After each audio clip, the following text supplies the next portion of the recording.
नमस्कार बच्चों। क्या हाल चाल। बढ़िया एकदम।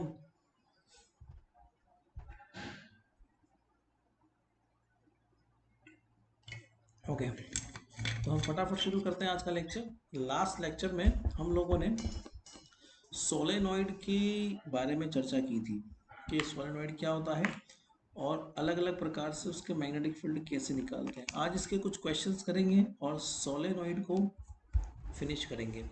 ठीक है ना। आखिर ये सोलेनॉइड कैसे होता है, थोड़े से अटपटे सवाल होंगे क्योंकि आपको इमेजिनेशन पावर हाई रखनी पड़ेगी, तभी जाके हम क्वेश्चंस कर पाएंगे। सोलेनॉइड के क्वेश्चंस इजीली होते नहीं है वरना। ठीक है ना, कुछ सवाल इजी भी आते हैं बट हम जो करेंगे उसमें थोड़ा दिमाग लगाना पड़ेगा। ठीक है, चलिए तो हेडिंग दीजिए क्वेश्चन नंबर 1। आज का पहला सवाल है ये। Is the question number 1। लिखो, a uniform current of density, a uniform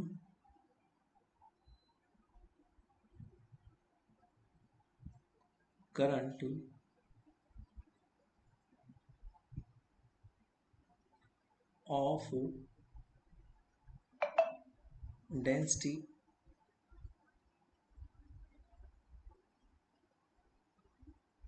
of density J inside on infinite plate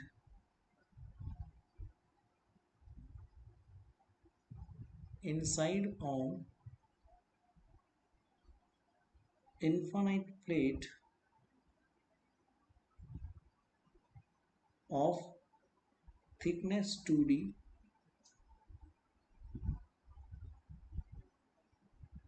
of thickness 2D parallel to its D यहाँ पर छोटा लिखो। ठीक है ना, D यहाँ पर छोटा लिखेंगे। ठीक है ना, parallel to D, parallel to it's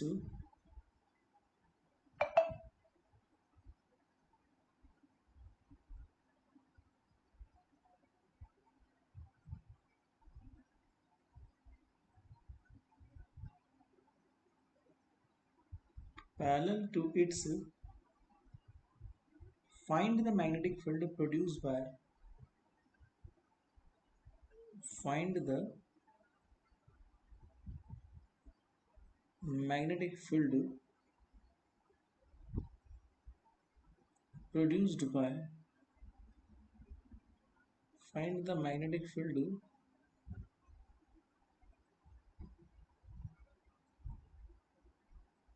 produced by this current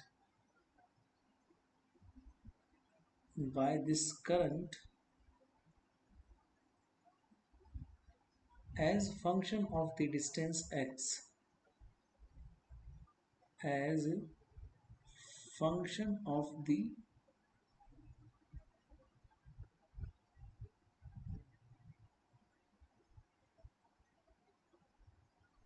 distance x from middle plane of the plate,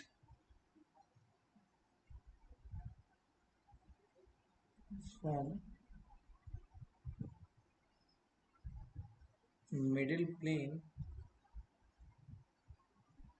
of the plate. बच्चों ध्यान से सुनना और समझना। हमारे पास में ना इस सवाल को समझने के लिए एक डायग्राम दिया हुआ है। जब तक डायग्राम नहीं समझोगे तब तक ये सवाल ऐसे समझ नहीं आएगा। Uniform current density J inside a infinite plane of thickness 2D। एक 2D थिकनेस की इनफाइनाइट प्लेन है। मैं यहाँ पे छोटा सा डायग्राम बना रहा हूँ आपको समझाने के लिए।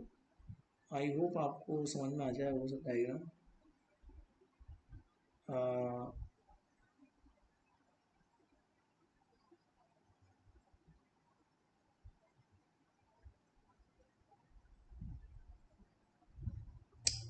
इसके अंदर वो प्लेट हम रख देते हैं। ठीक है, थोड़ा टेढ़ा सा रखना पड़ेगा।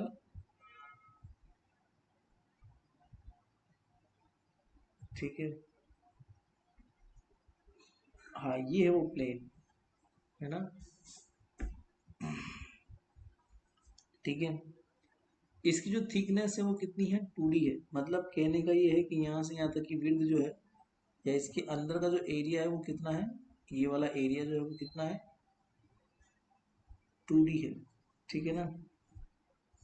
अब ये जो है ना, बेसिकली क्या लिखा हुआ है, infinite plate of thickness 2D parallel to its find the magnetic field.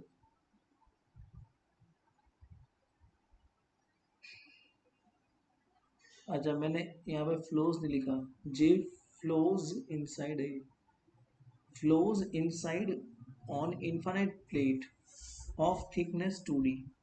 अब इसके अंदर से करंट आपकी बह रही है, मान लेता हूँ ये कितना है, ये A है, ये B है, ये C है, ये D है, और इसके अंदर से जो करंट फ्लो हो रही है ना, वो करंट डेंसिटी J के हिसाब से फ्लो हो रही है। तो कुल मिला के अगर देखा जाए तो ये मेरे पास J इधर की तरफ जा रहा है, मैग्नेटिक फील्ड इधर की तरफ जा रहा है, और ये ऑटोमेटिकली एक नई डायरेक्शन यहाँ पर लग रही है। मतलब Z डायरेक्शन में जा रहा है J, और Y डायरेक्शन में क्या है आपका, B है। ठीक है ना। तो अगर मैं ऐसे समझूं तो इस प्लेट को मैं थोड़ा सा बाहर निकालता हूँ। ये जो इस बॉक्स के अंदर मैंने एक प्लेट बनाई हुई है ना, इस प्लेट को मैं थोड़ा सा बाहर निकालने की कोशिश करता हूँ, और बाहर निकाल के इसको एक्सप्लेन करता हूँ। देखो यार, बाहर निकालने का मतलब ये हुआ कि ये प्लेन ऐसे है,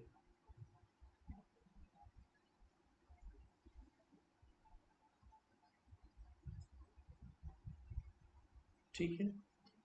so this is the direction of the current, A B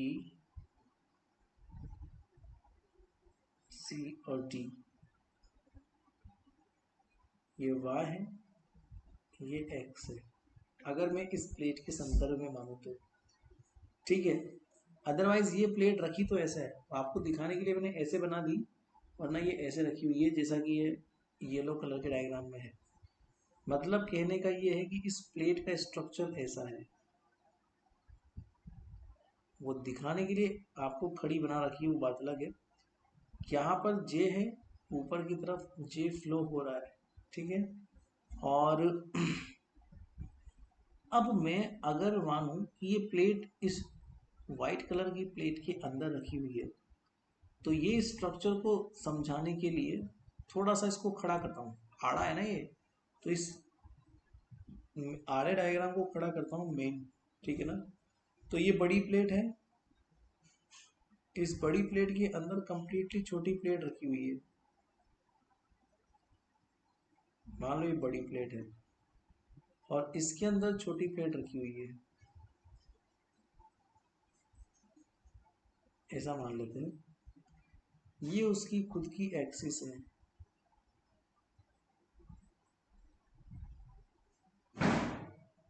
ये उसकी खुद की एक्सिस है, और ये इसके अंदर परफेक्टली फिटेड है। फिटेड है मतलब बड़ी प्लेट की जो विड्थ है वो कितनी है, डी है।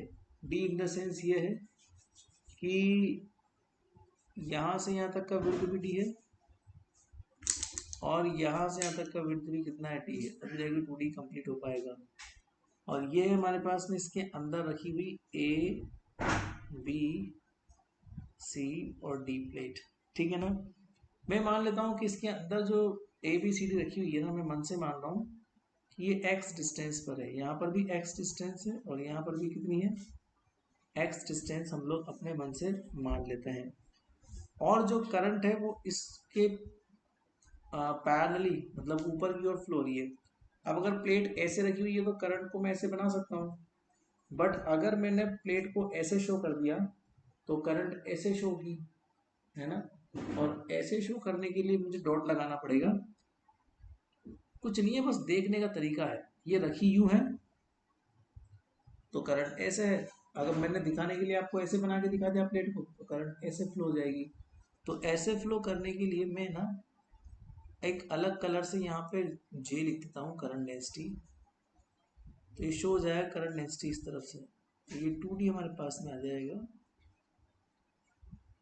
ये 2D हमारे पास में शो हो जाएगा। बस अब हम लोग कुछ नहीं करेंगे, अब हम ये समझेंगे बेसिकली कि मैग्नेटिक फील्ड तो इस तरफ रहेगा, जे आपका बाहर की तरफ है, मैग्नेटिक फील्ड ऊपर चला जाएगा।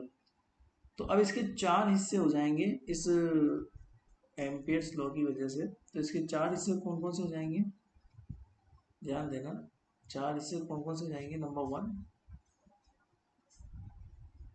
ए बी हिस्सा हो जाएगा जो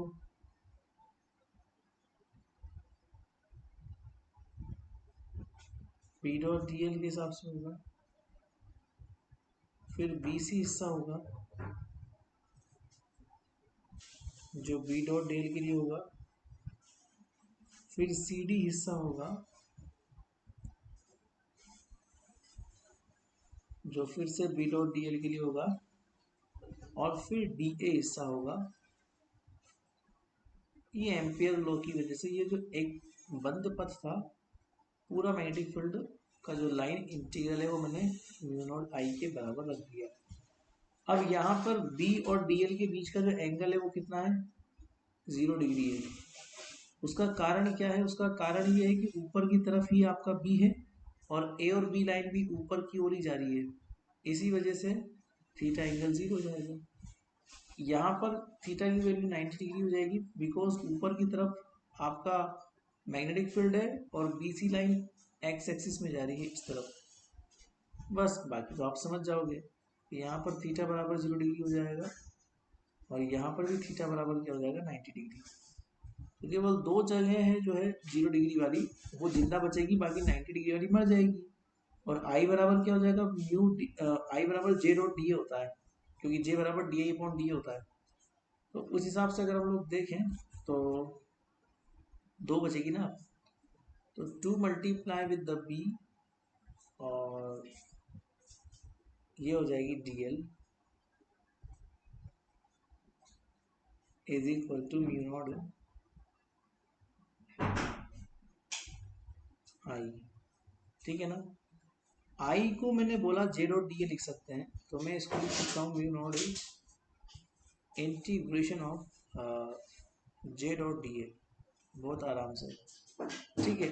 अब अगर मान लो मैंने अंदर की ओर निकालना शुरू किया मैग्नेटिक फील्ड, सपोज मेरा जो एक्स है ना वो डी से छोटा है, मान लो एक्स जो है वो डी से छोटा है, मतलब उस प्लेट के अंदर मैं मैग्नेटिक फील्ड निकालना चाहता हूँ। तो एम्पियर लॉ तो पूरा का पूरा करंट डेवलप करेगा ना, मतलब 2b multiply with the length कितनी कवर करेंगे, जो उसकी पूरी लेंथ है, पूरी लेंथ तो एल ही है, डिस्टेंस भले डी है। कहने का मतलब ये है कि ये लेंथ तो एल है ना, ये लेंथ तो पूरी एल है, ठीक है ना। तो ये तो एल होगी बराबर म्यू नॉट जे। यहाँ पर जो एरिया आएगा जो करंट डेवलप करेगा वो केवल 2x के बराबर का रहेगा, है ना। यहाँ जो रहेगा वो 2x के बराबर का ही एरिया यहाँ पे कवर होगा, उसके अलावा और कोई एरिया कवर नहीं होगा ना। तो 2x के अंदर का ही एरिया करंट डेवलप कर रहा है एम्पियर लॉ के अंदर, बाकी एल वो वही है। बाहर होता तो फिर 2d के बराबर का करंट डेवलप होता, क्योंकि एम्पियर लॉ उतना कवर कर सकता था ना करंट को। यहाँ पर एम्पियर लॉ ने केवल 2x के बराबर की करंट को कवर किया है। तो इस स्थिति में हमारे पास में क्या आ जाएगा, v इज इक्वल टू, हमारे पास में क्या आ जाएगा, v is equal to mu not J, 2 से 2 कैंसिल हो जाएगा, तो म्यू नॉट जे एक्स।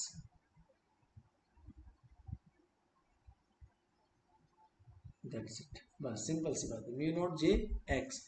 अब अगर यही बाहर हो जाएगा तो ऑब्वियस सी बात है पूरा करंट डेवलप हो जाएगा, पूरा करंट कवर कर सकता है। तो 2b, लेंथ तो वही की वही रहेगी, लेंथ में कोई चेंज नहीं है, बट हाँ म्यू नॉट जे और 2 मल्टीप्लाई विद द डी, क्योंकि यहाँ पे 2d के बराबर पूरा कवर हो जाएगा बाहर से, एम्पियर लो बनाएंगे ना हम लोग, तो 2d पूरा विद कवर यहाँ पे हो जाएगा। तो इससे मेरा जो मैग्नेटिक फील्ड है वो बहुत इजीली आ जाएगा, म्यू नॉट जे डी।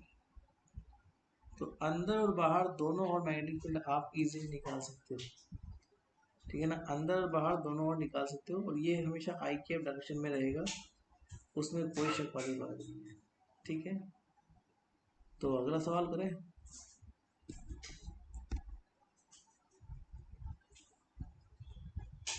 देखो question number 2, find the magnitude and direction,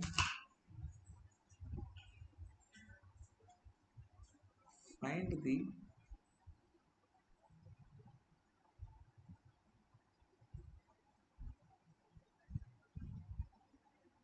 magnitude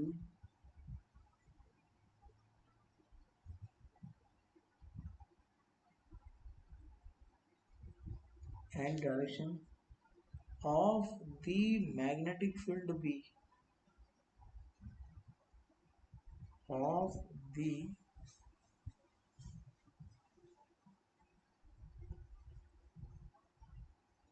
magnetic field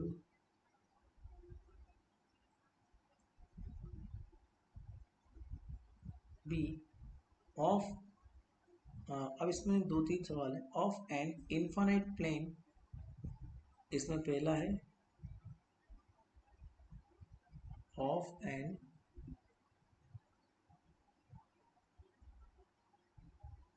infinite plane carrying a current of linear density I,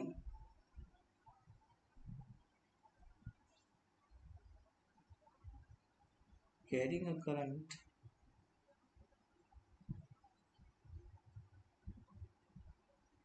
of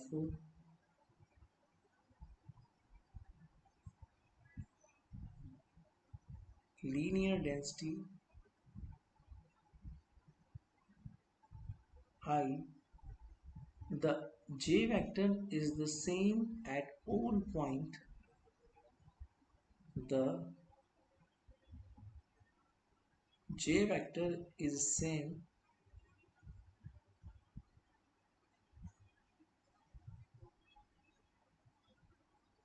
at all points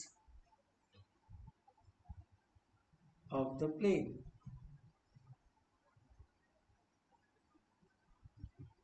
ठीक है ना। ये तो पहला सवाल हुआ। दूसरा सवाल लिखो, of the two parallel infinite planes,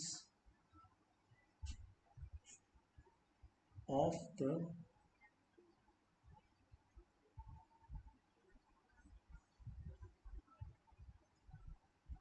two parallel infinite planes,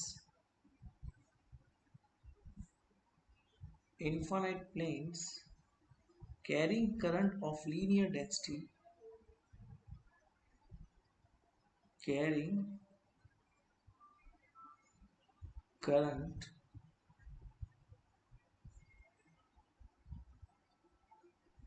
of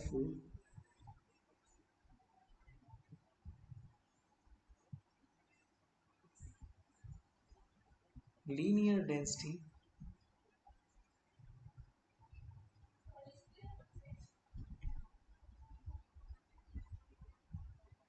I and minus I and minus I are constant at all points, are constant at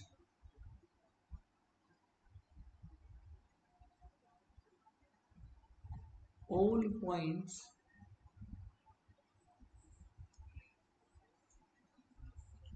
of the corresponding planes, of the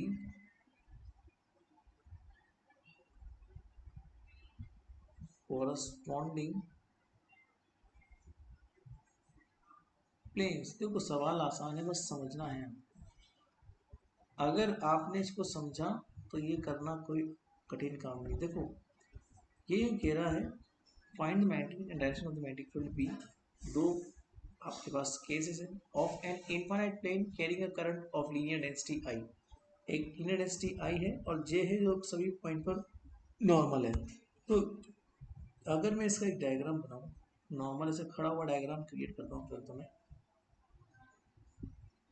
ये खड़ा हुआ diagram है, इसमें ना इस तरीके से current flow करवा दें, ये आड़ा पड़ा हुआ प्लेन है, ठीक है ना, और इसमें जो करंट फ्लो हो रही है वो ऐसी फ्लो हो रही है, मान लो ऊपर की ओर, ठीक है, और ये इसका एल विड्थ है, ऐसा मैं मान लेता हूँ। मैग्नेटिक फील्ड बाहर की ओर है, सॉरी करंट डेंसिटी बाहर की ओर है जे, जैसा कि ऊपर बना रखा है ना मैंने, करंट ऐसे फ्लो हो रही है, प्लेन रखा हुआ है ऐसा, और करंट ऐसे फ्लो हो रही है, ठीक है ना। ये इसकी लेंथ एल है, ये ए बी सी डी में मान लेता हूँ, ये ए, ये बी, ये सी और ये डी, अगर हम ये मान लें तो कुल मिला के ऐसे कर सकते हैं हम लोग कि ये ए बी सी डी को बाहर बना सकता हूँ मैं ऐसे,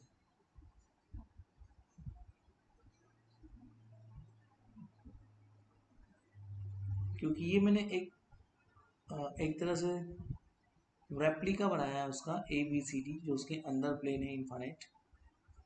ये मैग्नेटिक फील्ड है जो उसके इस डायरेक्शन में फ्लो हो रहा है, और जो करंट है वो उसके अंदर बाहर फ्लो हो रही है, मतलब कि डॉट बनाता है, this is the current, this is the direction of current, ठीक है ना, जो उसके यहाँ से फ्लो हो रही है। तो मैग्नेटिक फील्ड जो मैं इस वायर के लिए निकालता हूँ, मान लो जो दूसरा वायर रखा हुआ है,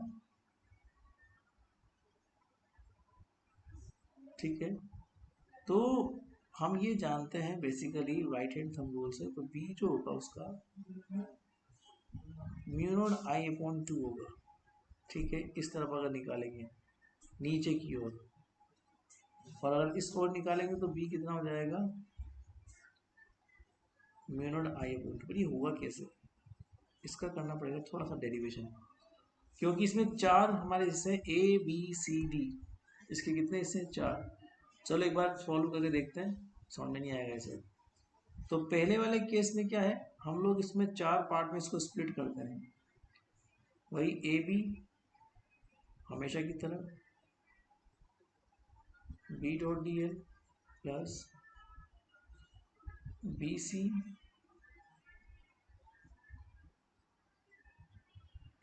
B dot D L plus C D B dot D L plus D A B dot D L बराबर म्यू नॉट आई, ठीक है ना।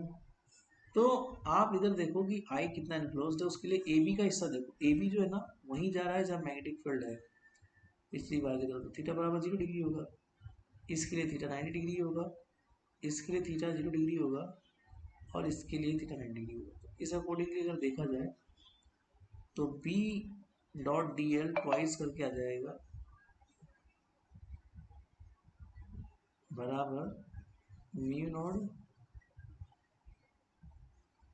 आई, ठीक है। तो कुल मिला के I multiply with L, because I बराबर क्या होता है, जे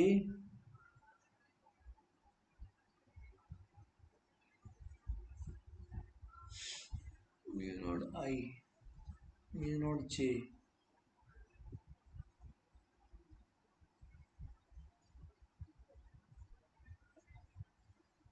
अच्छा ये ऐसे निकाला है मैंने, वो ये ऐसे निकाला है, that is J is equal to क्या होता है, डी अपॉन डी होता है, और के इज इक्वल टू क्या होता है,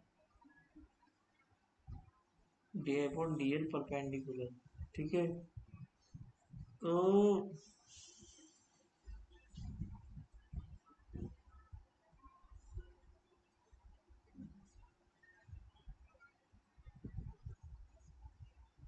mu not I enclosed,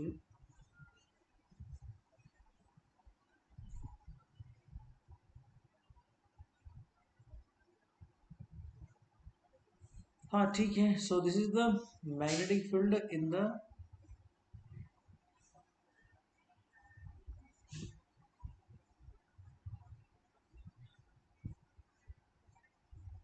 I enclosed, मान लो आई एनक्लोज्ड यहाँ पर हम लोग लेंगे, आई एनक्लोज्ड यहाँ पर ले लेंगे I multiply with L. I क्या है? I is the current in the unit length, I is the current in the unit length. तो उससे हम स्मॉल आई मान लेंगे, तो ये हो जाएगा 2BL बराबर म्यू नॉट आई एल, और बी जो हो जाएगा एल से एल कट जाएगा, तो म्यू नॉट आई अपॉन 2। इसलिए मैंने आपसे कहा था कि म्यू नॉट आई अपॉन 2 इसका होगा वैल्यू, अगर हम अंदर की ओर माने। बाहर की ओर माने तो वही सेम हिस्सा हो जाएगा इसका, जैसा कि पहले बताया था, एकदम सोलेनोइड की तरह। तो ये सेम वही केस बन गया कि अगर हम, जैसे अपन ने निकाला था ना सिग्मा अपॉन 2 एप्सिलॉन, जैसे अपन ने सिग्मा अपॉन 2 एप्सिलॉन निकाला था, ठीक वैसा ही केस यहाँ बन गया। अगर मैं एक नए पेज पे ले जाऊँ तो मैं ऐसे बोलूँ अगर तुमसे, ये दो वायर है, दो वायर में इनफाइनाइट करंट फ्लो हो रहा है, और ये बाहर की ओर करंट फ्लो हो रहा है, और ये अंदर की ओर करंट फ्लो हो रहा है।